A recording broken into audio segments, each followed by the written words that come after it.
اخواتي وحبايب قلبي احبائي في الله، عاملين ايه؟ يا رب تكونوا بخير. مش عارف انا بتكلم ليه، ايدي بتروح كده وكده. حلقة من الناحية التانية. المهم، عودة المحبوب ملك القلوب لليوتيوب. ها، انا راجع بقوة، اخليكم كلكم تقعدوا في البيت. بس في حاجة مزعلاني. هو انا لما فكرت اعمل محتوى وارجع يوتيوب خلاص مبقاش اقبض بالدولار؟ جنيه مصري ليه؟ ولا كمان انا برضه يعني اعمل ايه؟ خلاص اهو بجد. انا اي حد دلوقتي بتتفرج عليه وبينزل لك فيديو كل اسبوع اسبوعين ثلاثة، ده خلاص يا باشا شبع وبقى معاه فلوس والدنيا بقت حلوة وبقى مش فاضيلك. انا لسه مش بعتش ولسه معيش فلوس ولسه فاضيلك.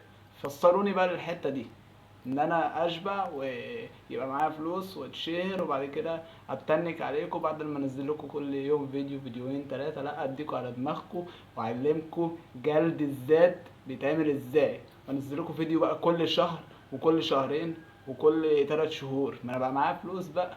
فوصلوني للحته دي بجد، عشان يعني نفسي بجد اتنك على الناس كده وادوس على رقبتهم ويبقى معايا عربيات كده واخش بالناس كلها اموتهم زي جاتا. فحقول يا جماعه الامنيات دي بجد بجد بجد. أنا نفسي اعذب ناس فقراء زي كده. ف انا طبعا وقتها مش هبقى فقير، ما انا بقى ذكي بقى، هبقى غني بقى وفلوس وايه ودنيا وهصيط نفسي.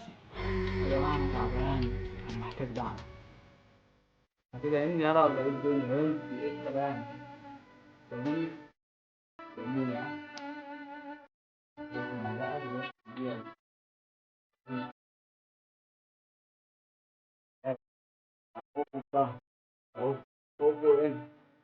ماشي ماشي كده الفيديو خلص. اشتراك، اعمل لايك على الفيديو دوت بصباع رجلك الصغير كده. بص اعمل لايك، ايوه. يلا اشوفكم فيديو جاي في اقرب وقت. سلام.